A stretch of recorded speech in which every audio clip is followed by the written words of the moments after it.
Bom dia, meu amigo Eduardo Sartor. Bom dia, meu amigo Rogério. Uma honra, uma satisfação Rural. começar um projeto que a gente não sabemos ainda a magnitude que ele vai alcançar.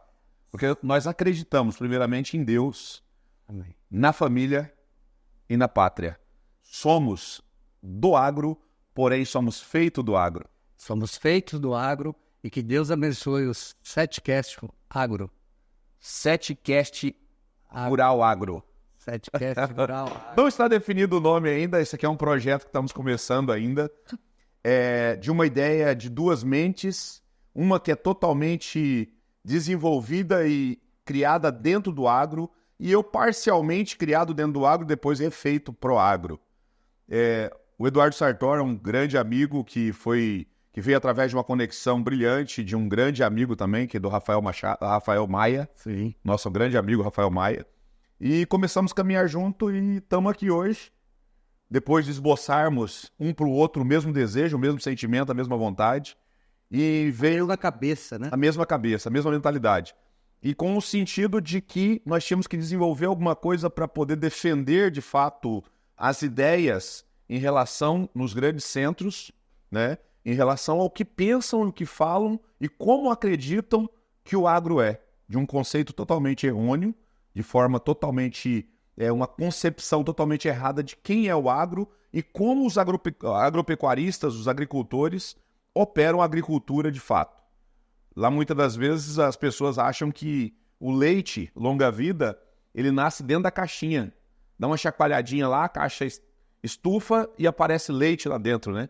Ninguém sabe como que é para chegar o produto final na gôndola do supermercado. Exatamente, Rogério, exatamente. E essa ideia desse podcast, do 7cast, né?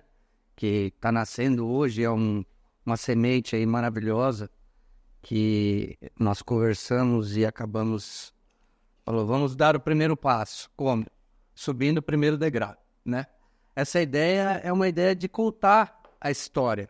Contar a história de pioneiros, de pessoas que chegaram aqui há 50 anos, há 40 anos, pessoas também, jovens também, mas Verdade. pessoas que são ícones do agro, né? Sim. Que nos ensinam, né? E que precisa ser mostrado, né? Para o pessoal de cidade, para o pessoal de fora do país, Sim. saber a real história do agro brasileiro, que é o agro aqui do Nortão, do Centro-Oeste, do Norte, e o agro que está no mundo hoje, né, Rogério? Verdade. Voltando à pauta aqui, eu quero que o Eduardo Sartor se apresente, primeiramente, logo na sequência eu vou me apresentar. Por favor, tenha liberdade. Me chamo Eduardo Aiello Sartor, né? Tenho uma empresa de consultoria e venda de grãos, venda de insumos. Eu tenho uma pequena história aí no agro, juntamente à minha família, né? Que minha família foi para Rondônia em 1972, mais ou menos. Meu pai chegou em Rondônia. Eu e meu irmão mais tarde, né? Moramos lá criança, mas depois voltamos para São Paulo para estudar e depois voltamos para Rondônia. Aí ajudamos, de fato, o meu pai nesse processo que é uma história muito bonita também, que faz parte de um dos desbravadores aí do estado de Rondônia, né? E com isso eu aprendi bastante. Acabou que criei conexões com pessoas maravilhosas, né? Com outros pioneiros, com pessoas mais velhas, pessoas mais jovens, com empreendedores, e isso me fascina e eu acho que a gente tem muito para contar sobre essas histórias. De fato, de fato. E assim, Eduardo, essas conexões elas vêm sendo cada vez mais fortalecidas, que é o nosso caso, que Deus nos uniu, que Deus nos conectou. Eu costumo dizer muito que a base de toda conexão sempre tem Deus envolvido. Porque Deus não conecta pessoas, Deus conecta propósitos. Por isso estamos aqui hoje, porque temos propósitos semelhantes, propósitos iguais, com valores e pensamentos iguais. e eu tenho certeza que você é muito bem-vindo dentro desse projeto e quero ser muito bem aceito também dentro do teu projeto, porque esse projeto é seu e é meu, e queremos que isso aqui alcance o alvo, que é o objetivo. A princípio, quero me apresentar também. Meu nome é Anderson Rogério Pinto, sou corretor de imóveis rural. Tenho uma história já como vendedor, na verdade, eu sempre falo para as pessoas, você é corretor? Eu sou corretor, não estou corretor, porque tem muita gente que é alguma coisa, porém, só naquele momento do boom, do mercado favorável. Mas eu já acompanhei algumas crises de altas e baixas do agronegócio e do mercado de compra e venda de imóveis rurais. Então por isso quando eu falo, eu não estou vendedor, eu sou vendedor e sou corretor de imóveis, porque sou vendedor. E tem uma empresa aqui, a Sete Rural, que é uma empresa que está consolidada no mercado. Nós estamos operando há mais de 15 anos como corretor de imóveis. Fui vendedor de plano funeral, fui vendedor de consórcio, fui vendedor de veículos e hoje vendo fazendas. E sou especializado nesta área de compra e venda de imóveis rurais, arrendamentos.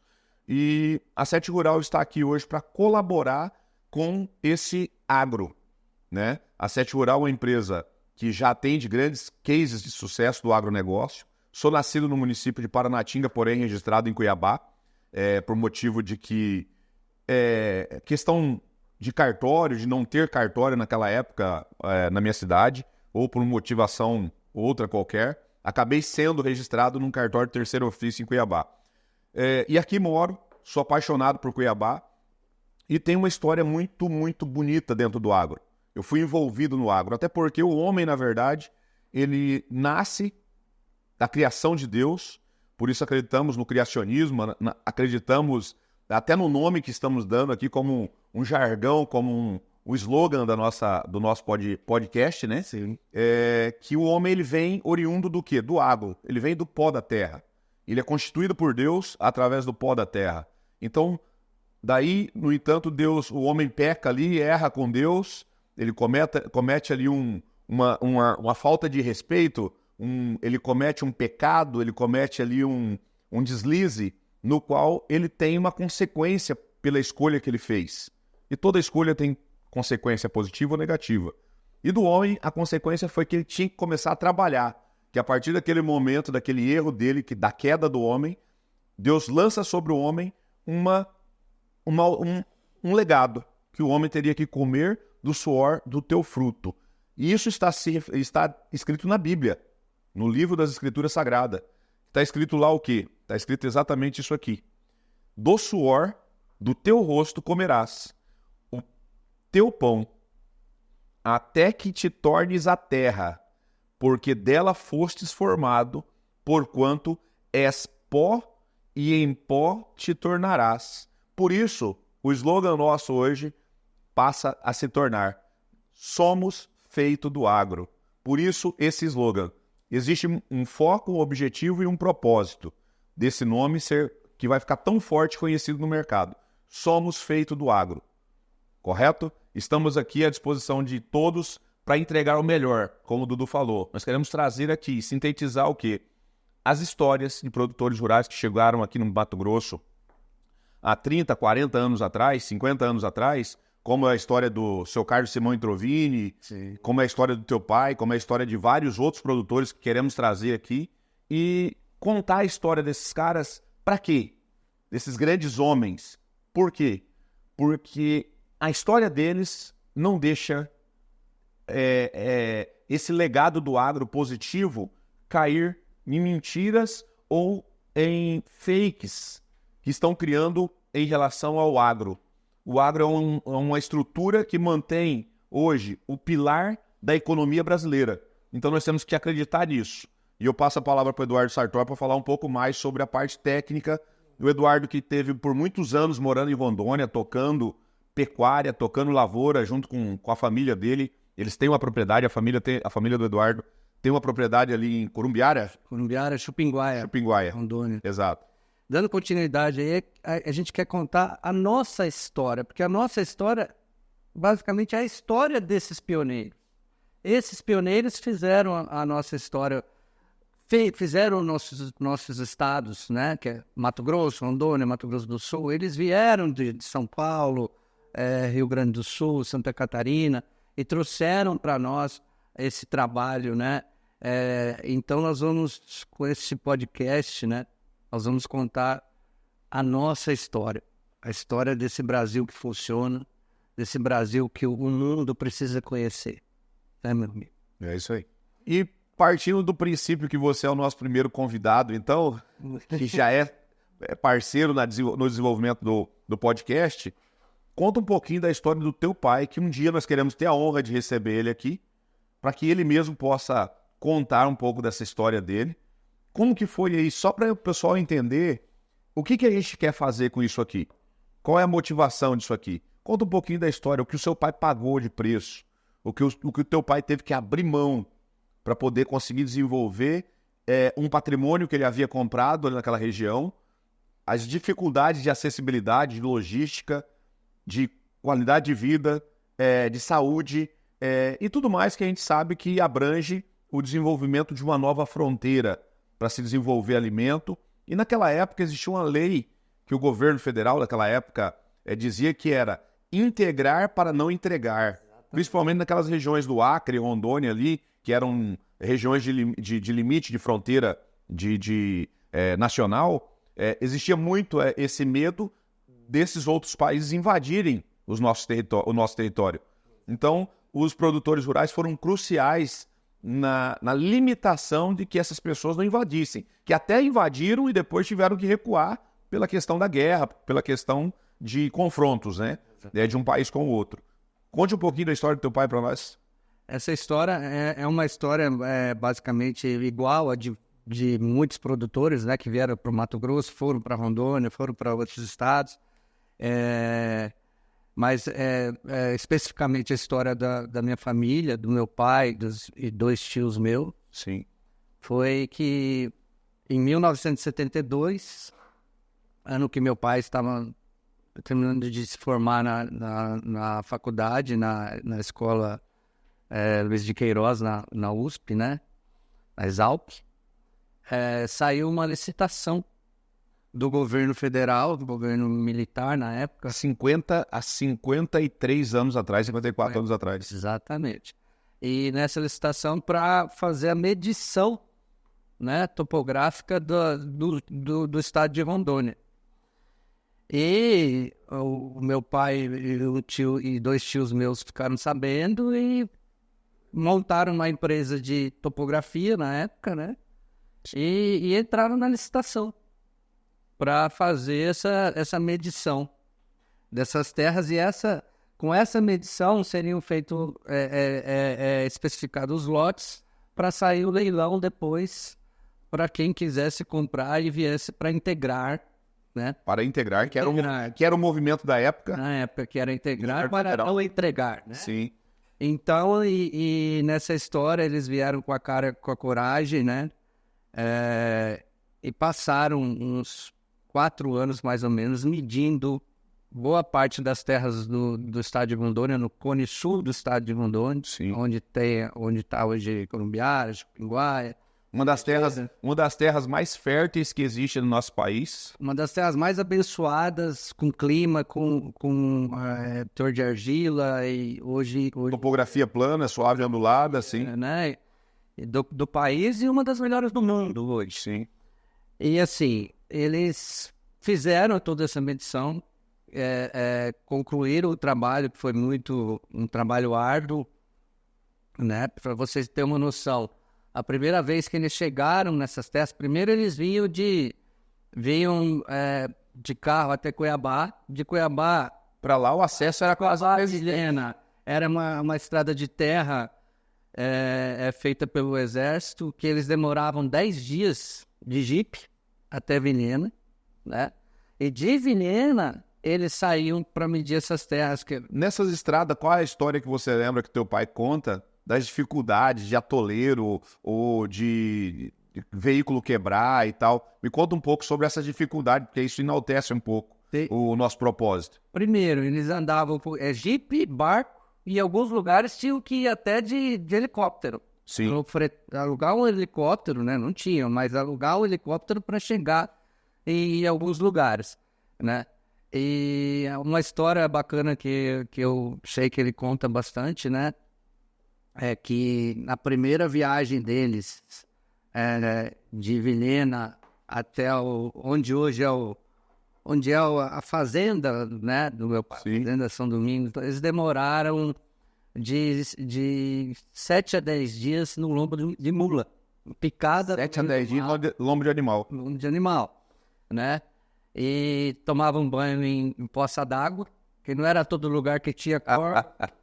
Tinha um riozinho para você tomar um banho, tomar uma boa água, né? Sim. E então, assim, isso me marca bastante, porque quando a gente passa em alguns lugares, ele fala, ó, aqui é o primeiro lugar que eu dormi. Olha aí. Aqui conseguimos dormir, que era no meio do mato, né? Meio do mato. E depois, fora a parte de mula, tinha a parte de barco, e chegavam num clarão e começavam a fazer todo esse trabalho, né? E foi feito, e hoje se a gente mostrar o que é hoje, né? O que eles produzem hoje nesses lugares é uma coisa maravilhosa. Que legal. E é de se orgulhar, sim, né? Até porque se posicionaram num dos lugares mais valorizados hoje na produção agrícola do Brasil, né? Está aqui nessa região do Cone Sul, que é a região de Rondônia ali, onde eu tive a honra de fazer um grande negócio. Não vou mencionar aqui, até por uma questão de cuidado com quem comprou e com quem vendeu. E que somos conexão graças a esse negócio, né, Eduardo? Por eles serem, na época, já recém-formados, né, na parte de agronomia, um dos meus tios era veterinário e outro tio agrônomo e meu pai agrônomo, eles tinham já noção daquelas terras. Pela vegetação, eles chegaram e ficaram encantados com aquilo, né, com o clima, com tudo, né, era um trópico, pô. Sim. Como chegar num trópico e desenvolver um trópico, né? Naquele tempo era... Só para desbravador mesmo. Desbravador mesmo. Então, a parte teórica deles valeu muito, porque eles acreditaram. Acreditaram e depois que eles fizeram essa medição, que saíram os lotes para o leilão do governo federal, aí eles contactaram algumas pessoas muito importantes do agro que estão em Rondônia hoje, Para participar do leilão. Falou, vem para cá. Por exemplo, Edson Ribeiro. O pessoal do Grupo Minerva, por exemplo, foram eles que levaram, né? Hoje eles têm terras lá, os Vilela de Queiroz, que foram eles que levaram. Falaram, venham que vocês vão ver. O Antenor Duarte, Moisés de Freitas. Edson Ribeiro. Aí tem só os ícones da pecuária do mundo, né? Do Brasil e do mundo, né? Do mundo, né? Hoje estão nas áreas ao Seu Feldman, da Fertipar. A própria família Maia, do seu Garão Maia, sim. Entendeu? Então todos estão nessa região. O pessoal do Junqueira. Ronaldo Junqueira, outros Junqueiras. Então, assim... referências da pecuária brasileira foram um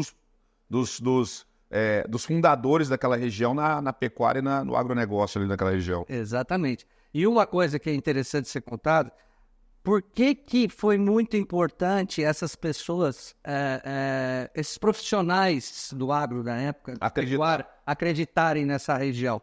Porque eles tinham força econômica, né, no sul do país, no São Paulo, Espírito Santo, Paraná, e eles trouxeram o gado. Então, a genética hoje de Rondônia, do Mato Grosso, vieram por esses desbravadores. Outro que teve lá na época, o Ovidio Miranda Brito. Ovidio Brito, né? Infelizmente faleceu há poucos anos atrás. Então, assim... a própria minha família, meu pai e meus tios, levaram, depois de adquirir as terras no leilão, compraram 500 cabeças de vaca Nelore pura. E como é que foi a abertura dessas áreas, Eduardo? como que o teu pai conta, acho que você não era nascido, você tem menos de 40 anos quase, pô. Eu tenho Bem jovem. 47. Então, como que foram as aberturas dessas áreas para poder começar a produzir o gado nessas regiões? Primeiramente, que existia um contrato, né? Um contrato quando você comprava essas terras, você tinha que pagar à vista e você tinha um tempo para você abrir as terras. Então, Você era obrigado. Mas quem que dava esse tempo? O governo te cedia em concessão aquelas terras? Dava 30 anos para você abrir, por Ele exemplo. te dava um prazo para você abrir. Dava um prazo para você abrir e para você desenvolvê-la. E você podia abrir quantos por cento dessa área? Você era obrigado, na época, isso que ninguém sabe, a abrir 80% dessas áreas, Olha aí. né? Então, existe uma Indiferente do bioma. Tinha que abrir 80% da Tinha que área. abrir 80% da área e desenvolvê-la. Você tinha que levar uma atividade para a área, né? Sim. Você tinha que cumprir o contrato, né? Sim. E assim, a maioria fez. Muitos não conseguiram abrir os 80, mas abriram os 50, né? Tanto é que depois, num determinado ano, não sei se foi em 92, mudou a lei para 50%. Eles diminuíram de 80 para 50%. Tanto é que hoje você pode matar só 20% do bioma amazônico. E tem muita gente que tem direito adquirido de 50%. Sim. Certo? Os 80 não prevaleceu. Né? As pessoas têm que repor essa área. Quem abriu os 80 tem que repor. Tem que repor no bioma amazônico. No bioma amazônico, né? Sim. Então, assim, e isso foi de total importância, total relevância. Por quê? Porque a abertura até 2008 não precisa repor, porque está consolidada, né? Aberturas depois de 2008, sim, precisa fazer reposição. Sim. Esse é o entendimento da lei do novo Código Florestal de 2008, né? Sim, mas só que foi feito um acordo, né? Sim. De 50%. Sim. Né? Então, assim, hoje, mesmo quem abriu teve que repor os 50%. Teve que repor para chegar aos 50%, certo? Então, mas, assim, o que eu acho importante nós dizermos é que esses pioneiros que foram primeiro, eles foram muito importantes porque eles levaram um gado com genética, eles levaram a experiência, né? Sim. Nesse tempo também chegaram muitos madeireiros, pessoas do sul que vieram para desbravar a parte da madeira, que foi muito importante também. E esses pessoas do Rio Grande do Sul, do Paraná, Santa Catarina, trouxeram também muito essa parte agrícola para essas regiões. Não só a pecuária, mas a agricultura. A agricultura. Né? O café chegou a entrar naquela região ali, né? Tem café, mas o café veio bem depois. Bem depois, né? Cafeicultura, assim. Primeiro veio madeira e gado, né? Madeira e gado. Madeira e gado. A madeira vinha a calhar com a necessidade das aberturas das áreas, né? Exatamente. Então aí vinha-se as indústrias beneficiadoras de madeira para exportação ou para o mercado interno mesmo, né? Exatamente. Sim, caixaria, fazer tudo, né? E muita madeira de lei na época, né? Tinha muita madeira mogno, cerejeira. Que hoje, no entanto, madeiras que eram exportadas. Que eram exportadas, que era permitido a exportação de mogno, que hoje, se derrubar um mogno hoje, vai preso. Exatamente. Prisão perpétua, no caso no Brasil, se derrubar uma árvore de lei. Mas uma castanheira, um mogno ou qualquer outra essência dessas aí, né? Mas na época era importante porque eu precisava abrir essas áreas para essas áreas hoje produzem alimentos, né? Perfeito. Essas áreas são importantíssimas hoje pro ecossistema, né? Ecossistema, né? Verdade. E, Eduardo, a história do teu pai, e quanto tempo ele ficava retirado dentro de uma fazenda dessa sem ir ver a família lá? Você é de Botucatu. Sim. Você é nascido em Botucatu. Somos de Botucatu. E quanto tempo seu pai ficava longe de casa nessas retiradas? Sua mãe ia junto com ele? Você via seu pai de quanto em quanto tempo? Você era menino, você era criança, quando ele veio para essa empleitada, né? E qual que era essa distância na tua infância em relação ao teu pai cuidando das propriedades, das terras, cuidando do interesse do governo federal? Porque até então ele estava buscando o quê? Estava buscando seus próprios interesses, cuidar de uma propriedade dele, que ele tomou a decisão de se desenvolver naquilo ali. mas ele teve que pagar um preço muito grande em relação à distância dos filhos, distância da família, distância da qualidade de vida, que Botucatu é uma cidade grande, já era uma cidade grande naquela época, e com qualidade de vida muito boa, dentro de um grande centro, a 300 quilômetros de São Paulo, né? Aproximadamente. É isso, né? Uns 300 quilômetros de São Paulo. 240 quilômetros de São Paulo. Então, assim, eu imagino que para ele não foi fácil ter que abrir mão daquela qualidade de vida para um propósito maior, para um projeto maior, no qual eu já disse que ele estava cuidando dos interesses do governo federal para não deixar invadirem as terras no Brasil por bolivianos, por outros países ali adjacentes. Então, assim, me conta um pouco desse desconforto dele ter que abrir mão de valores familiares, de valores de estar com os filhos, ver os filhos crescer, para poder desenvolver uma terra, desenvolver o projeto, e que hoje ele deixou um legado para a família inteira. Sim. Que isso é mérito do teu pai. Sim. Certo? Sim. Fala um pouco sobre isso para nós. Essa é a parte difícil que as pessoas não veem, né? Que meu pai nos visa assim, em média de 3 em 3 meses. Né? Quando era rápido, era 2 meses, eram 2 meses, porque a distância era grande, a dificuldade do... Ele não viu vocês crescer, então? Viu. Mas ele via vocês crescer de 3 em 3 meses? De 2 e 3 em 3 meses. E a mãe foi A mãe, quando dá... A heroína. Assim, eu lembro que a primeira vez que eu fui para Rondônia, eu tinha, acho que 5, 6 anos, né? Meu pai já estava em Rondônia já há quase 10. Nossa. Nós fomos visitar, aí já tinha alguma estrutura, já tinha na fazenda tinha um armazenzinho, tinha uma casinha. No começo, seu pai dormia debaixo de barraco de lona, barraca, quem que seria? No início foi. Olha aí. Foi. Até chegar, né, daí eles tinham que chegar, construir os retiros, né, e daí fazer... Eles tinham equipe, né, de topógrafos, de gente para fazer as medições. Eu tenho uma história, quero te perguntar sobre isso. Como que teu pai abriu essa floresta? Foi no machado? Foi na serra? Ou foi na motosserra? Naquela época acho que não tinha motosserra. Já tinha? Mas era mais escasso a acessibilidade. Era tipo você ter um trator. Sim. É igual você ter uma máquina dessa. Era algo de grande tecnologia. Um teodolito, né, que é o aparelho para fazer medição. Sim. Uma motosserra era você ter igual ter um trator desse aqui. Então eles acabavam tendo recursos porque o governo pagou bem para eles fazerem esse trabalho dessa medição. Tanto é que todo o dinheiro que eles ganharam nisso, eles compraram as terras. Olha aí. Eles acreditaram tanto no negócio que as terras... Foram visionários, né? Visionários.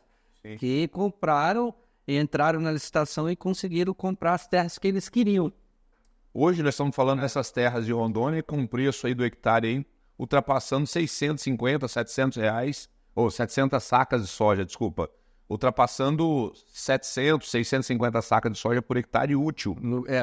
Tem lugares chegando a mil sacas. Lugares onde já chega a 1.000 sacos áreas plantadas, já com lavoura, né? Lógico. E esse valor sempre com áreas abertas e áreas de lavoura. Que antigamente não valia nada, não tinha um valor palpável. A gente conhece histórias de amigos meus, por exemplo, em Sinop, que eu quero ter a honra um dia de trazer o seu Vitor Potronieri aqui, para contar umas histórias aqui pra gente, que o seu Vitor tem umas histórias muito bonitas, que ele chegou em Sinop com a motosserra, propondo abrir as terras, 1 hectare pro dono da terra e 1 hectare pro dono da motosserra. E ele era o dono da motosserra, você entendeu? E hoje o seu Vitor deve ter uma gama de mais de 30 mil. De lavoura plantada deve ter uns 30 mil hectares, mas de área total deve ultrapassar uns 60 mil hectares de área hoje. O seu Vitor hoje tem fazenda em Sinop, tem fazenda lá em Confresa. O seu Vitor Potronieri é um grande amigo que eu prezo muito pela amizade dele, tivemos uma história junto já. E assim, é um grande amigo que eu tenho em Sinop. Quero trazer ele aqui um dia. E ele contou essa história de como que ele abria essas fazendas. Não motosserra. Começou a você tirar árvore por árvore no motosserra. Mas era assim mesmo. Isso quando não perdia um amigo ou um funcionário trabalhando, que tem um dizer que fala, né, que o macaco pegou o cara. O que era o macaco? O cara vai cortar a árvore e a árvore lasca lá e o tronco da árvore pega e mata o cara, mutila o cara. Ou seja, Aconteceu muitas vidas foram perdidas nesse tipo de abertura diária. Fora as Entendeu? doenças, né? Fora doença, Tropicais. malária, febre amarela e tantas outras coisas, picada de cobra, onça que pegou, né? Isso ninguém vê e ninguém valoriza, só quer saber do pão quente na mesa e de ir no mercadinho, passar o cartãozinho, pagar em dinheiro e colocar a comida na mesa. Ninguém valoriza o suor e esse esforço que esses pecuaristas, que esses produtores rurais tiveram que se desdobrar para poder hoje chegar aonde eles chegaram e sem muito prestígio, sem muita valorização. Porque hoje são marginalizados, são, de certa forma, defamados como bandidos porque produzem alimento para o povo comer, que sustenta a população mundial. Quem coloca a comida na mesa não é o pai que trabalhou somente. O pai tem que ser honrado. Aquele pai que é doutor, que é empresário, que é industriário, que é, sei lá, um advogado, um outro tipo de profissão, que seja, indiferente de qual profissão é. O pai, ele é honrado pela comida que coloca na mesa, mas o pai só tem essa honra de colocar a comidinha quentinha na mesa todos os dias, porque antes desse pai trabalhando para sustentar a sua família, houve um produtor rural lá atrás, que abriu, que desbravou, que pagou preço, que abriu mão de ter essa qualidade de vida, de ter um convívio mais assíduo, Abriu mão de com a família, né? Entendeu? Para poder ajudar esse pai a sustentar sua família lá na cidade, que ninguém dá valor para isso. Exatamente. E esse pessoal, ele não só levou o progresso, que tinha que levar o progresso para defender essas terras, né, do Brasil, como também eles sentaram nessas terras e acreditaram nessas terras, né? Depois de chegar, e um tinha a motosserra, outro tinha o caminhãozinho, o outro tinha a venda, né? Sim. Eles acreditaram e são os mesmos que estão nesses lugares há 50, 40, 30 anos atrás. Sim. Que estavam há 50, 40, 30 anos atrás. Então, isso é muito bacana, foi muito importante para o país, né? Hoje, eu acredito que o agro é o que é por causa dessas pessoas. Sim, que acreditaram no potencial que nós tínhamos nas riquezas que eram nossas terras. Que eram nossas terras. E abriram mão de família, abriram mão de vida boa lá no Sudeste, no Sul, né? Para empreender. São os verdadeiros empreendedores do nosso país, né? Sim. E qual que era o meio de locomoção do teu pai, além do Jeep, que era a acessibilidade dele de Cuiabá a Vilhena, e de Vilhena para lá era de jumento? Era mula. Mula. É isso. Andava-se muito de mula, né? Dentro do mato, esse lugar que não passava Jeep, que não passavam os caminhões, eram caminhões. Não era só, tinha que ter uma tropa, porque tinha que carregar mantimento, equipamento e tudo, né? Exatamente. Tinha equipes, né? Daí fazia os retiros no meio do mato, né? Tinha os pontos de apoio, né? Que eles abriam e faziam casas, né? Sim. Mas, assim, foi muito difícil. Era mata bruta, né? Era uma coisa bem... Não temos ainda a nossa televisão aqui para mostrar mais ou menos uma dinâmica de como que era, né? Mas vamos ter futuramente aí. O nosso projeto está só começando. Na verdade, hoje é só um piloto que a gente está fazendo como modelo para ver como que a gente vai se adaptar, o que a gente precisa fazer, o que precisa melhorar, para a gente conseguir entregar histórias como essa do seu pai, da sua família, desse patrimônio que o teu pai conquistou para vocês, e vai deixar um legado positivo para neto, bisneto. Sim. E eu costumo dizer para todos os clientes meus que compram fazenda comigo e vendem fazenda comigo, que quem perde é quem vende. Porque depois que você vende, você às vezes, dificilmente você consegue comprar algo melhor. Só perde quem vende. E quem tem uma propriedade como essa de vocês, dificilmente vai vender. Porque está lá hoje consolidada, com abertura na sua performance maior que poderia existir, que é 80% da área, e produzindo soja. Quantos mil hectares vocês produzem ali hoje? O teu irmão, a renda da família, né, toda, né? Ele que opera a agricultura lá. Quantos hectares que plantam lá hoje? 5, 6 mil hectares. 5 a 6 mil hectares de lavoura e mais quanto de boi? E totalizando aí de 7.500 hectares, mais os 2.000 de boi. 2.000 hectares operando com a agricultura, com a pecuária. A pecuária, fazendo a integração, né? Integração lavoura e pecuária. Muito bom. Que hoje eu acho que é o fundamental do agronegócio hoje é quando... Esse consórcio aí entre lavoura e pecuária, né? Lavoura e pecuária. E hoje você consegue nessa posição aí, como um amigo nosso lá, o Valdir Jacobós, que acho que a Bom Futuro faz, que é com excelência também, a Bom Futuro faz, a gente sabe de histórias que tem aí, que é fazer a safra, né? 100% de safra da área, 100% de safrinha e fazer já a operação da pecuária na sequência. Ou seja, você conseguiu operar com 3 operações, com 3 safras dentro do ano. E Rondônia foi um pouco... Rondônia, né? Mato Grosso aqui, norte do Mato Grosso, foram pioneiros nessa integração, Sim. fazendo 3 safras, né? Que fazia o soja, e o milho, o capim e depois o boi. O capim que a gente diz arrosiziense. Arrosiziense, tem outros capins, tecnologias de capins muito boas também. Mas assim, pelo clima do trópico, que aqui nós estamos mais pro lado da linha do Equador, é melhor para fazer, porque acaba tendo mais chuvas, mais né? chuvas. E dá para fazer aí 3 safras. E isso é fundamental. Com certeza. Né? Você tá aproveitando a sua área 3 meses a mais do que uma área que, comparando com uma área lá do Espírito Santo, por exemplo, né? Que são áreas boas também, mas você tem 3 meses a mais de plantio, de colheita, né? Me fala assim, comparando a essa tecnologia que nós temos hoje, né, dentro do agro, com todas as tecnologias, nós estamos falando de tecnologia, estamos falando de maquinário, de equipamento, de tecnologia biológica, com tecnologia de gestão, Sim. né? Gestão de recursos. Sim.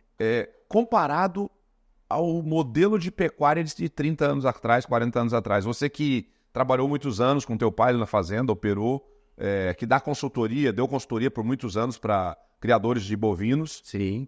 Naquela região de Rondônia, em Vilhena e toda a região de Rondônia ali no Cone Sul. Comparado àquele modelo de aplicação e de operação,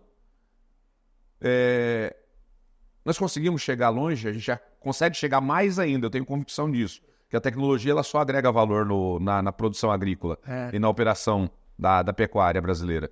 Então, assim, o que me esboça um pouco, assim, de uma forma bem objetiva e clara. Tá, eu tenho uma análise minha métrica que eu sempre fiz, desde que eu entrei na parte da tecnologia do agro, que o que eu mais gostei sempre foi a integração lavoura-pecuária, né? Sim. Por mais que eu mexi muito com pecuária, Sim. confinamento de gado, com pecuária intensiva. Mas desde sempre vocês... Rondônia tem uma peculiaridade sobre a questão de que naturalmente as terras lá têm de 120 a 180 pontos de potássio natural. Sim. Sem correção alguma. Sim. Então, assim, são terras férteis. Tem mais. Tem mais, eu sei disso, mas eu não vou enaltecer tanto assim, porque senão vão desmerecer outras regiões que são boas também. Mas assim, eu tive lá, eu conheço lá, eu ando bastante aquela região lá, e assim, a gente vê lá que aquela pecuária que o pessoal não corrigia solo, que só jogava capim uma vez, a cada 10 anos dava uma gradeada na área e jogava capim de novo, isso aí acabou. Acabou, e assim... O que me fez melhorar? Que são os pseudos pastos degradados, né? Isso. Que falam por aí que nós temos aí aproximadamente mais de 6 milhões de hectares só no Mato Grosso de pastos degradados que podem se converter à lavoura ainda. Mas naquela época não tínhamos logística, né? Não tínhamos equipamentos próprios para desenvolver essas áreas. Se você for ver bem... os primeiros carros que usava-se lá eram os Jeeps, né? Willys, depois as Toyotas Bandeirantes, depois não tinha caminhonetes traçadas assim ágeis. Foram carros criados para guerra, né? Não tinha trator, o melhor trator era o CBT, que foi um ícone, né, do desenvolvimento. Só que o CBT ele é limitado, se você for ver hoje, né? Perto dos maquinários. Não tinha freio? Você pega não tinha freio. Aqui, ó. Não tinha freio, não tinha nada? Não tinha nada, né? Para a pessoa ter um skidder, ter um trator de esteira, era uma coisa, era um preço de uma outra fazenda, né? E então, assim, comparando, uma métrica que eu sempre usei, né? de onde estavam e onde chegaram, né? Eu comparo muito com os Estados Unidos, certo? Tanto na parte agrícola quanto na pecuária. Na parte agrícola, eu acredito que já chegamos, né? Já somos equivalente ao americano, tanto é que o Brasil produz mais soja do que os Estados Unidos. O Brasil tem... Produz mais no seu território, mas não por hectare ainda, né? Não, produz também. Produz também. Hoje nós já temos tecnologia para produzir mais. Acho que na parte agrícola, devido ao trabalho maravilhoso feito pela Embrapa, desde lá do Alisson Paulinelli, né, do nosso saudoso Alisson Paulinelli. Que foi quem desenvolveu a tecnologia de plantar soja no Cerrado brasileiro. Exatamente, que descobriram o calcário, né? Descobriu o calcário para correção de solo. Descobriram o calcário, daí os gaúchos do CBT, vocês gaúchos, que são para mim heróis, né? Do agronegócio. Do agronegócio. Heróis brasileiros. Heróis brasileiros trouxeram essa tecnologia para o Cerrado. Essa tecnologia está no norte também. O projeto chamava-se Prodecer. Sim, né? Sim. É uma história maravilhosa. E começou onde ele começou. Eu tive lá, tive a honra de conhecer o Alisson Paulinelli.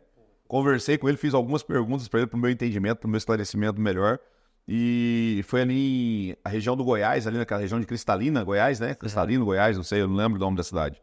Mas que o cara era um gênio. Era um gênio. Há controvérsia, há pessoas que têm dor de cotovelo que falam mal dele por aí. Mas uma pessoa que nem Jesus agradou todo mundo. Foi ministro da Agricultura e teve a ideia de pegar alguns estudantes recém-formados e mandar para o exterior para aprender e trazer tecnologia para nós importávamos alimentos na época. Verdade. Né? O Brasil, imagine, o Brasil produzia nem 20% do que nós consumimos. Olha aí. Né? Sim. E hoje somos o maior exportador de alimento do mundo. E falando do saudoso Alisson Paulinelli, o cara tem busto nos Estados Unidos, ele é renomadíssimo nos Estados Unidos. Se você vai numa faculdade aqui, por exemplo, numa faculdade de agronomia, sei lá, e você perguntar quem é Alisson Paulinelli para essa gurizada nova, ninguém nem sabe. O cara não é reconhecido na própria pátria. Que tipo de patriotismo que nós vivemos aqui no Brasil, onde um gênio, um cientista, um cara que era brasileiro, mineiro, né, de nascimento, o cara conseguiu ser um ícone do desenvolvimento alimentar para o mundo, não é reconhecido na sua própria pátria. E pensar que nós temos vários Alisson Paulinelli, né? Vários, um ou 5 em cada estado, por exemplo. Vamos citar um exemplo, o seu André Maggi, né? Sim. Para mim é o rei da logística. É o rei do desenvolvimento. Desenvolvimento, ele, não sei te dizer certamente, mas acho que há 35 anos atrás ele quis escoar a soja por Rondônia, pelo Rio Madeira, né? Criou aquele porto, né? Então, assim, teve a ideia e fez isso. Então, temos vários, né?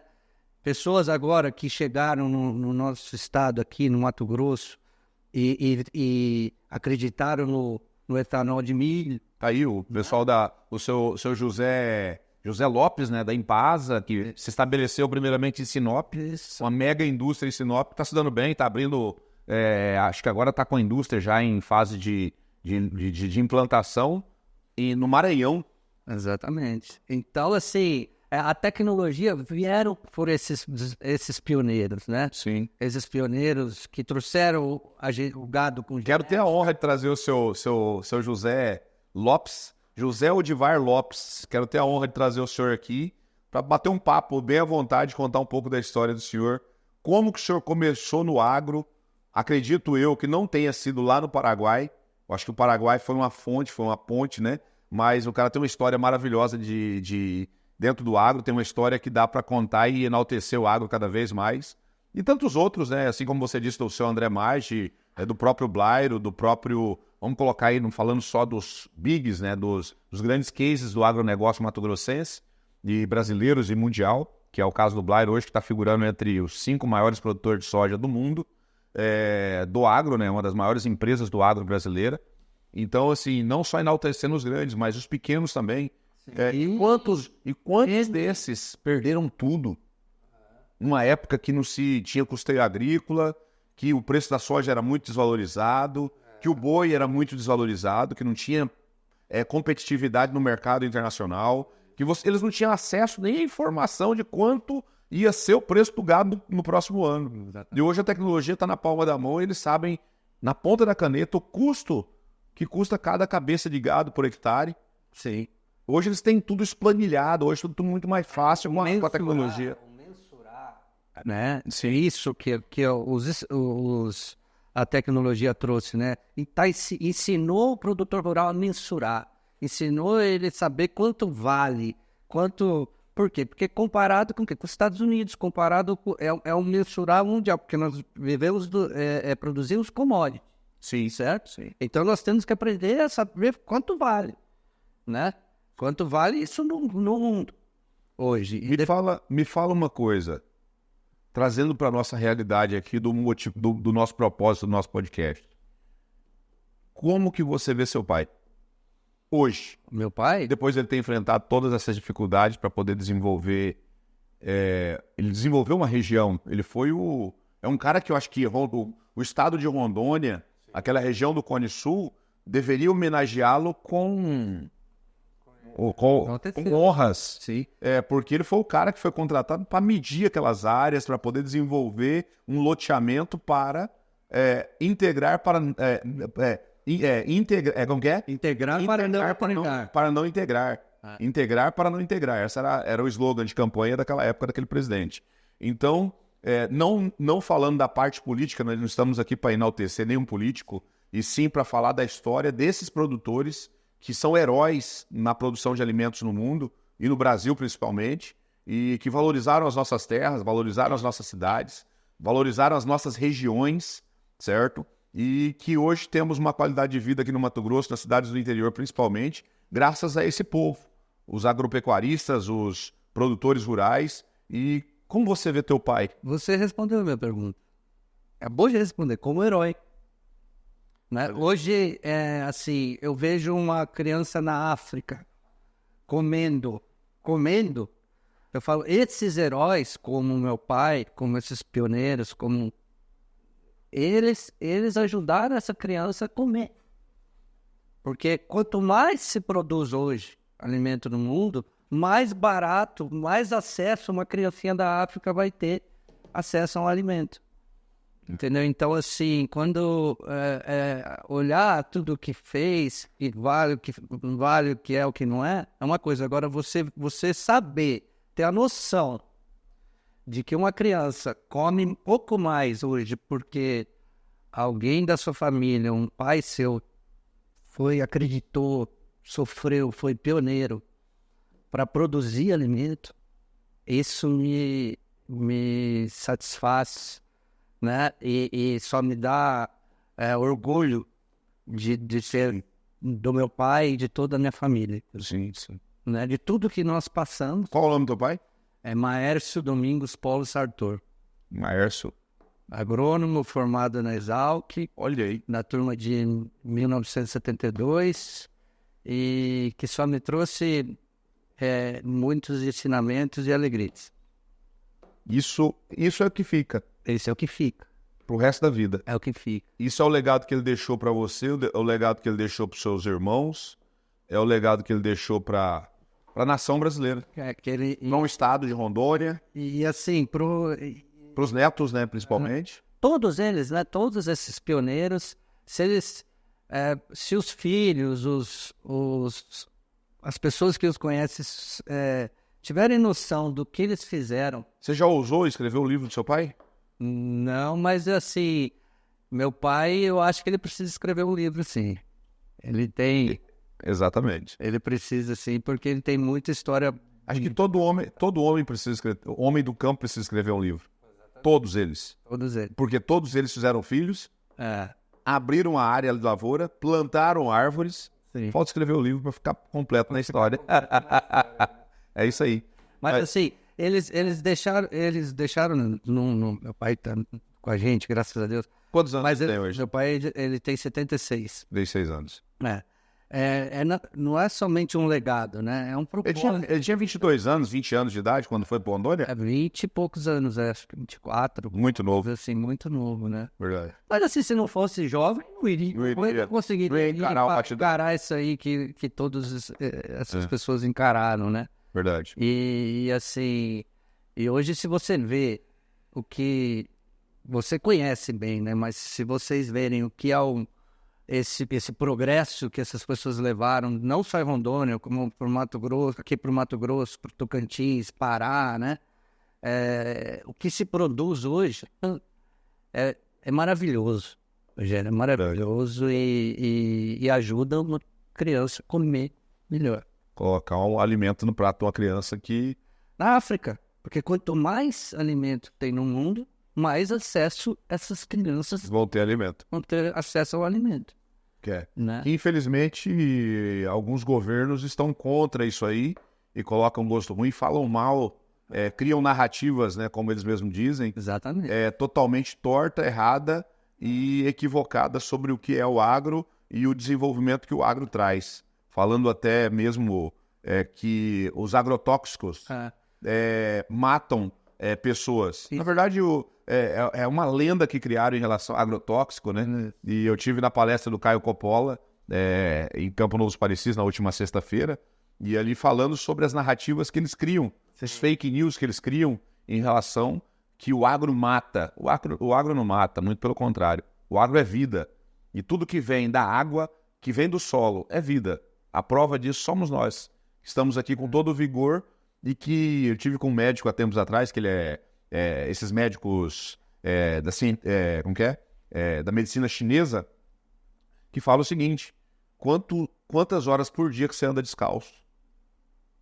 Aí eu perguntei, mas doutor, por que precisamos andar descalço? E ele disse assim, porque você tem que se conectar com aquilo da onde você veio.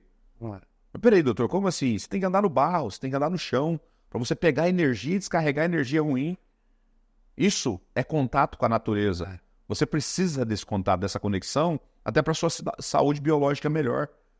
Ou seja, o Dr. Jonas, que eu estou falando aqui, mencionando o nome dele, que é um grande amigo meu, que tem uma clínica aqui em Cuiabá, e ele me falou isso, porque nós temos que nos conectar com aquilo que, da nossa origem. E o que nós estamos fazendo aqui hoje é falar sobre a origem do seu pai, a origem da onde seu pai tirou o sustento da tua casa e alimentou outras vidas indiretamente, através do quê? Da criação do gado bovino, o melhoramento genético das suas reis ali, criada e muito bem desenvolvida e bem classificadas dentro da sua propriedade, e depois no agronegócio plantando. Abertura de áreas magníficas, né? E hoje produzem muito alimento. Muito alimento. E uma coisa que eu costumo dizer, né, que a terra tem uma função social, né? Existe a função social da terra. E muita gente confunde isso. Sim. Confunde com a função social, é você ir lá e pôr um colono para dar o trabalho. Não, a função social da terra é produzir alimento. Sim.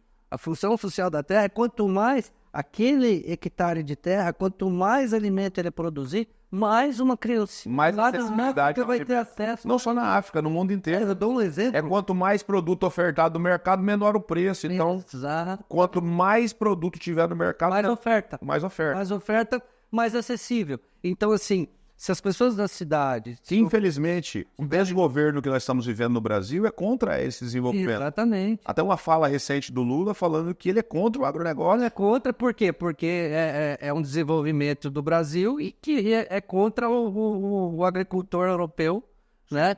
Que hoje ele é subsidiado pelo governo europeu. Mas então, isso é totalmente retrógrado, né? Do que nós precisamos. Quanto mais se produzir por um hectare, mais acesso à comida as crianças do mundo inteiro vão ter. Sim. Então, essa é a verdadeira função social da terra. Sim. Né? Então, as pessoas têm que enxergar isso. Que hoje nós somos o maior país exportador de alimentos do mundo, né? Sim. Maior exportador de soja, maior exportador de carne. E o agro representa... E um dos maiores produtores. O agro representa o maior percentual do PIB nacional hoje. Exatamente. Tomou esse legado da indústria e Mato Grosso já venceu aí, acho que nos 2 últimos anos aí, o PIB per capita do Rio de Janeiro e de São Paulo. Costumamos dizer que o Brasil é o supermercado do mundo. Do mundo. É onde é O celeiro, né? o celeiro do mundo. Então, e a região que nós estamos hoje, que é o Mato Grosso, esse nortão, noroeste, que isso só tem a crescer. Eduardo Sartor, a pergunta que eu te faço. O que esse podcast representa e vai representar para essa dinâmica em defesa do agro? Para mim, em primeiro lugar, é satisfatório, é muito satisfatório, né? A gente ter tido essa ideia para mostrar isso, mostrar esse dinamismo do agro, da onde veio, né? E aonde chegou e qual é o legado do agro. A gente fala de pioneiros, mas o agro tem um legado. Sim. É combater a fome. A função social do agro é mostrar a verdadeira face do agro. Sim. Né? Para as pessoas da cidade, para as pessoas que gostam, né? Contar essas histórias. Demos um pequeno exemplo aqui, mas quem sou eu para contar a história do meu pai? Ele tem que vir aqui para contar. Queremos ter essa honra, sim. Lógico, ele tem que vir aqui para contar em detalhes, para falar a verdadeira história de tudo e contar a verdadeira dificuldade, né? Mas assim, tá na hora, né, Rogério, de através do Setcast Agro, nós enaltecermos essas pessoas, a gente mostrar essas pessoas, né? Porque hoje você não tem um livro, mas a gente conta a história deles Contar a história deles aqui, né? Mas nós temos que imortalizá-lo. Exatamente. É isso. E são imortais. São. Para mim, assim, ó. Mas quando você coloca isso no papel, num livro, e coloca uma capa, coloca algumas imagens dele, lá daquela época, e coloca duas imagens atuais dele falando da história, ele escrevendo, fazendo sua biografia. Biografia, né? Amigo, isso você imortaliza ele de forma tangível, né? Que você consegue palpar. Agora, quando se conta a história você conta ela hoje de uma forma, amanhã você lembra de outra narrativa dentro daquela história e você até embute ali no meio daquela história. Ela não fica começo, meio e fim. E quando você coloca em um livro, você consegue mensurar começo, meio e fim, como foi. E você consegue deixar um legado para gerações.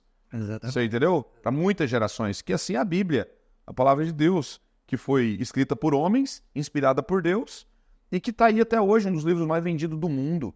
Nunca perdeu essa hegemonia de ser um dos livros mais escritos do mundo. Será que Deus estava tão errado quando ele falou assim, vamos criar uma Bíblia?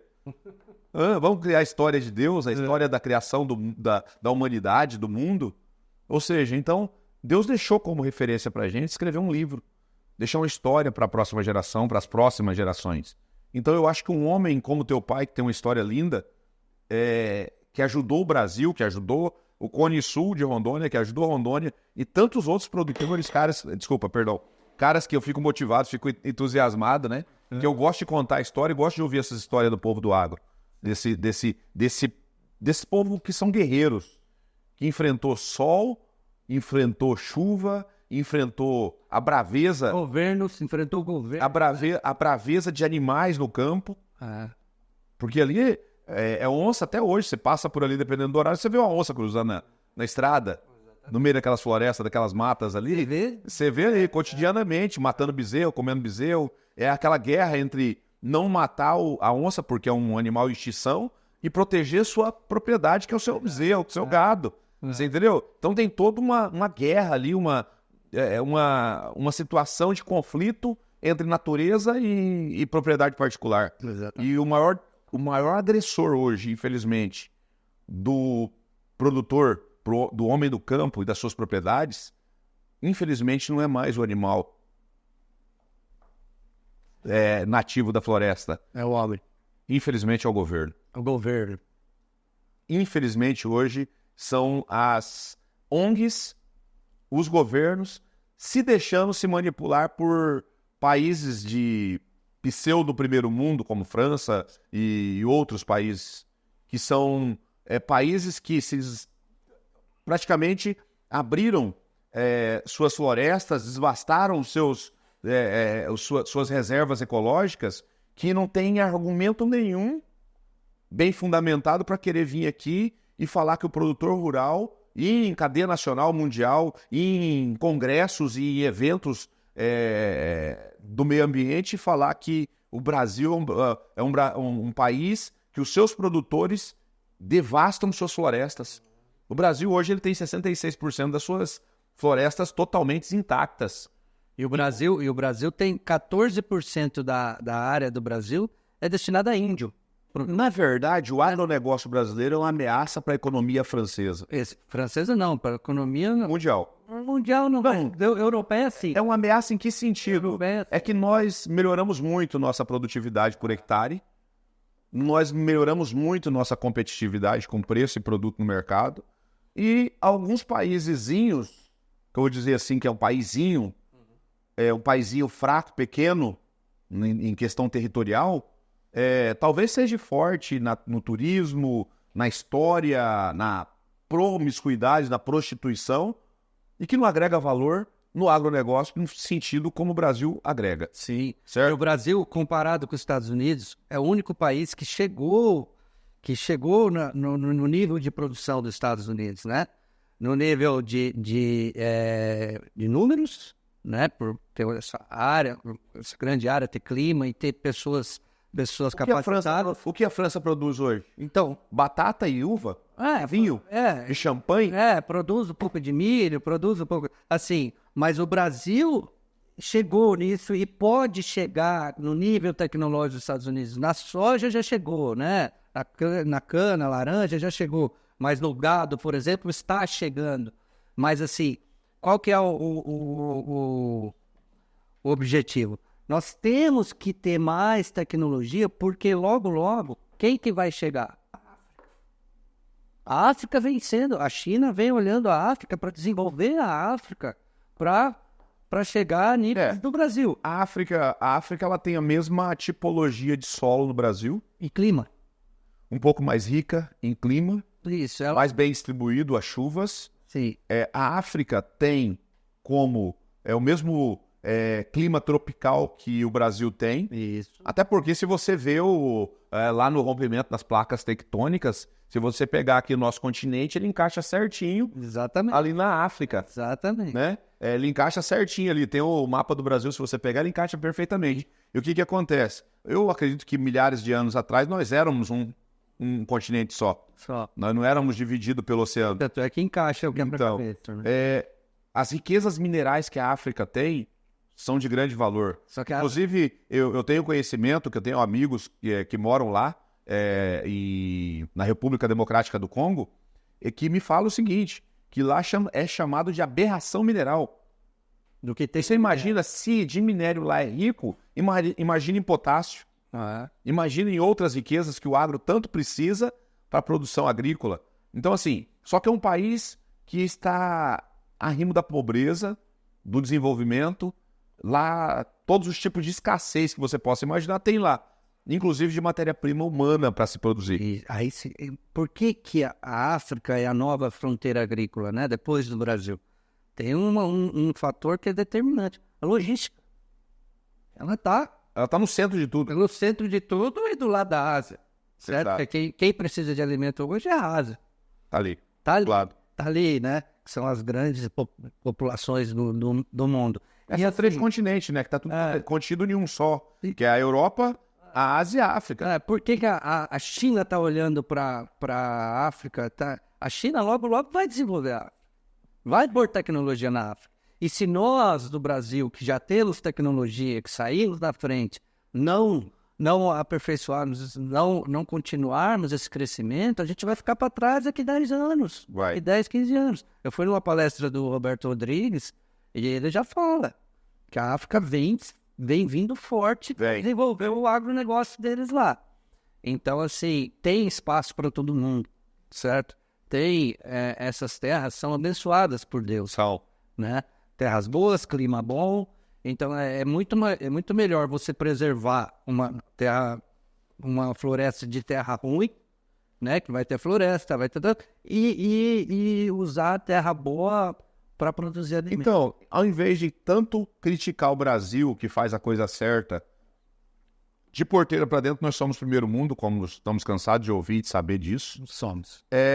Por que o Macron a minha pergunta que eu faço, por que o Macron, que está ali do lado da África, está do lado ali de onde pode produzir o alimento que ele tanto necessita, sem ter que abrir os outros 17% que ele ainda tem para abrir? É isso, Rodrigo, ou Bruno? 17%, né, que 16% a Europa tem de área preservada. Por que ele, ao invés de criticar, não tem uma atitude proativa de desenvolver um novo país, uma nova fronteira agrícola que está do lado da sua casa? Porque eles têm os subsídios. Eles ganham dinheiro com isso. Eles subsidiam os produtores rurais. A gente viu recentemente os produtores quebrando a cidade, entrando, fazendo manifestações, porque eles recebem dinheiro para produzir. E nisso tem muita politicagem, né, Rogério? Verdade. Sabe disso, sabe como é que é dinheiro de governo. O que está por trás, né? O que está por trás. Então, assim... Ninguém vai descortinar a sua nudez de qualquer forma, assim, e mostrar o mundo, né? Ao ponto de eles chegarem e não querer fechar um acordo com o Brasil, né? Sim. Eu tive ali Você esteve lá no Parecido Superagro com a gente, no estádio da Sete Rural, e lá a gente conversou com alguns produtores rurais que começaram com a mesma história que teu pai, que vieram ali para Campo Novo dos Parecidos há 50 anos, 48 anos atrás, 52 anos atrás, e que contaram histórias muito semelhantes. Uhum. E ali eu consegui nós estivemos ali com a minha equipe ali dentro do recinto nosso, ali do nosso stand, por 2 horas aproximadamente, conversando com o seu Carlos Simão Introvini, que é o pai do Sérgio Introvini, do Roger Introvini, e que eles vieram lá, ele teve em Palmeiras da Missão, foi lá, se formou torneiro mecânico, se formou em engenharia da forma natural, lírica, aprendeu a fazer fazendo, e ali ele constituiu a riqueza, que era o conhecimento de fazer bem feito com excelência, como ele mesmo me disse.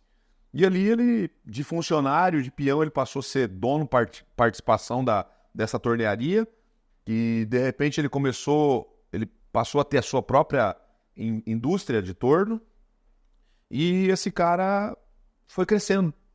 Mas ele teve muitas derrotas. Ele teve muitas perdas. Muitos altos. Pelas histórias, muitos altos e baixos.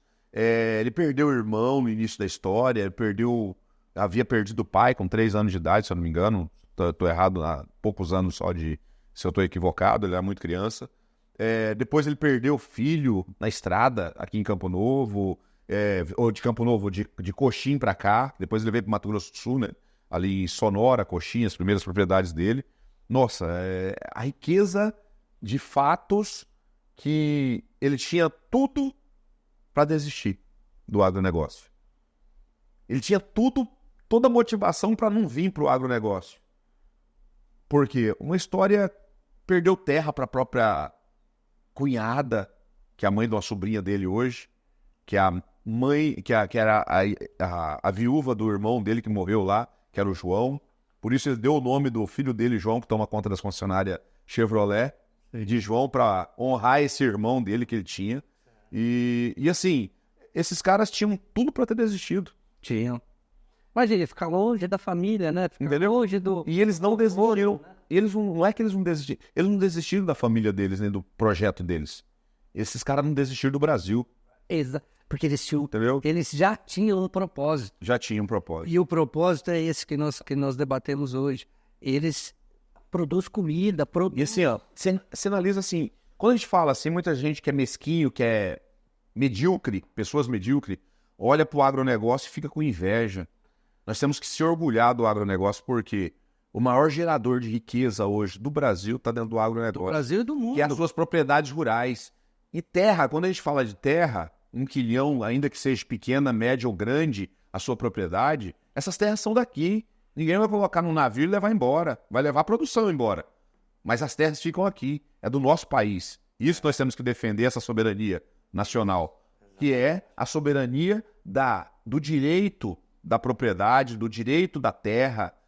Já pensou você ter uma casa hoje, amanhã essa casa não ser sua mais? Você tem um apartamento hoje, amanhã o governo confiscar a tua casa, você deixar de ser dono daquela propriedade e você ser despejado, porque você vai morar numa casa menor, porque você não merece morar nessa casa tão grande que você mora hoje de 3 quartos, de 4 quartos, porque você já criou seus filhos casaram, e hoje você está morando só você e sua esposa, e você merece morar numa casa de um quarto só. E é isso que nós estamos tendenciosamente caminhando para esse fim, se a gente não guerrear e não brigar pelo direito de propriedade no Brasil, que temos muito bem fundamentado na nossa Constituição brasileira. Então, o que eu quero dizer com isso? É que a gente não deve, a gente não merece denegrir ou maltratar ou falar mal do produtor rural. Muito pelo contrário, nós temos que enaltecer esses caras, esses homens, esses guerreiros e esses caras que são realmente heróis brasileiros, tá? Porque esses caras desenvolveram a valorização imobiliária no Brasil.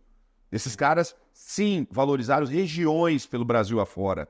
Fronteiras agrícolas foram desbravadas e desenvolvidas por esses heróis. Assim como foi mencionado aqui, tantos nomes que nós já falamos aqui nesse podcast. Ou seja, o que eu quero dizer Tantos isso? nomes que vamos trazer aqui. Não, exatamente. Eu tenho o quê? Eu tenho aqui para colocar um exemplo para vocês. Há 15 anos atrás, eu vendi uma propriedade por aproximadamente 32 milhões de reais.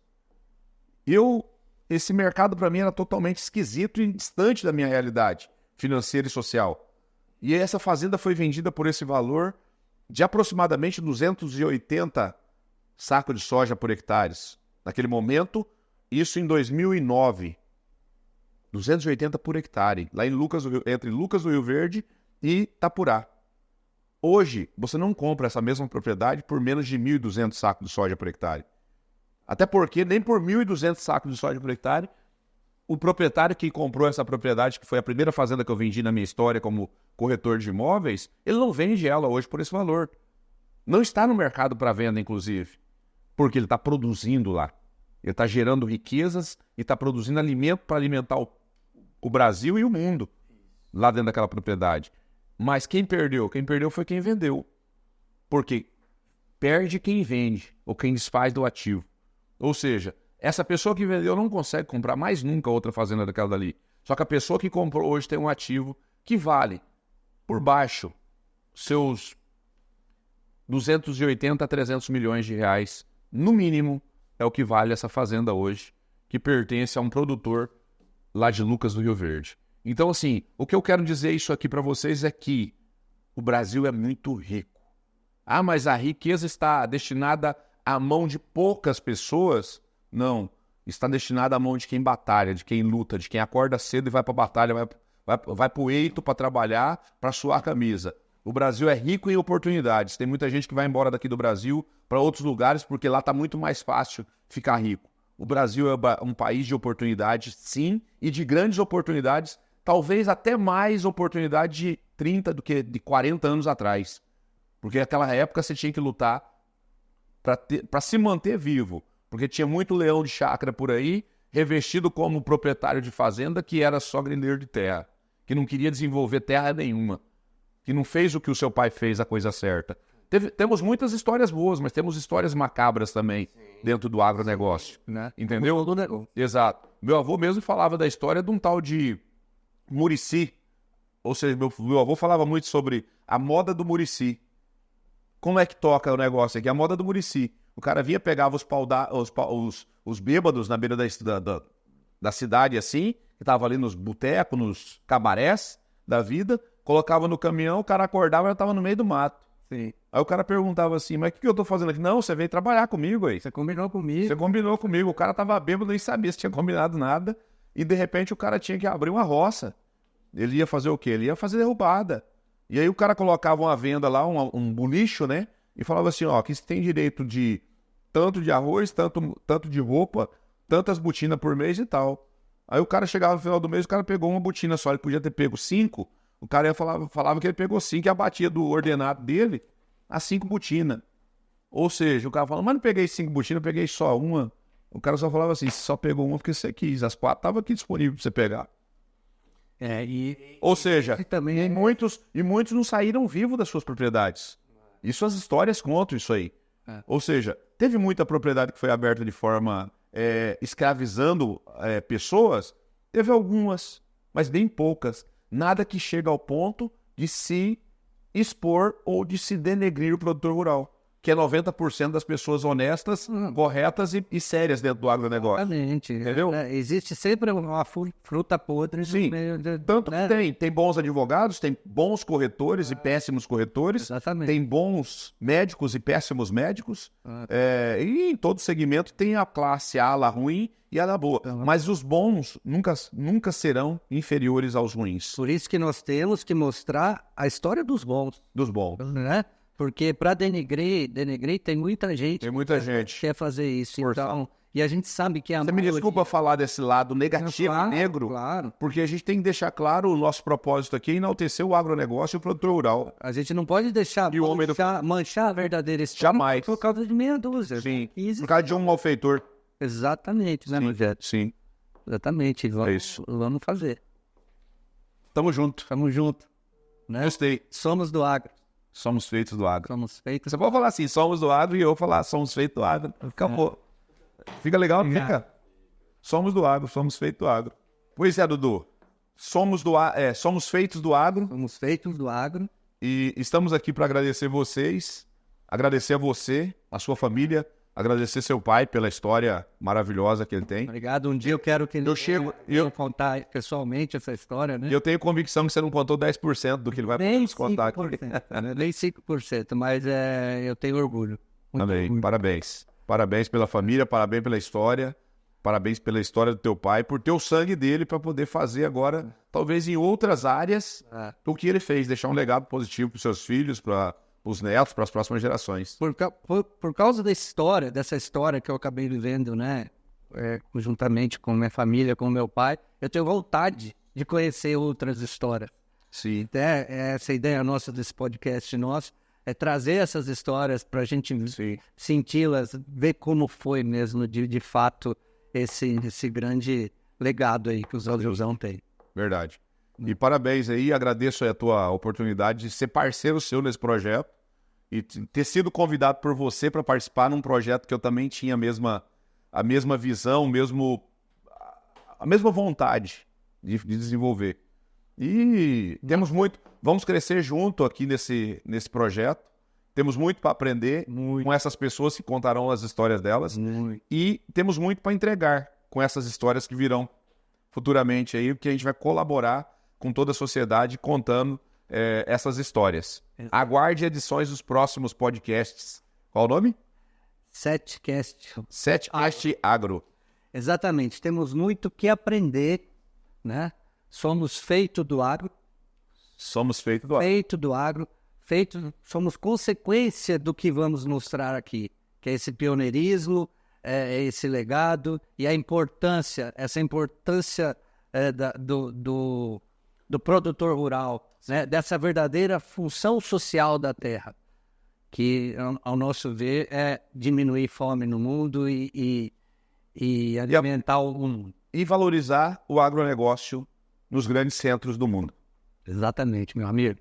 Parabéns. Obrigado, meu irmão. Tamo junto.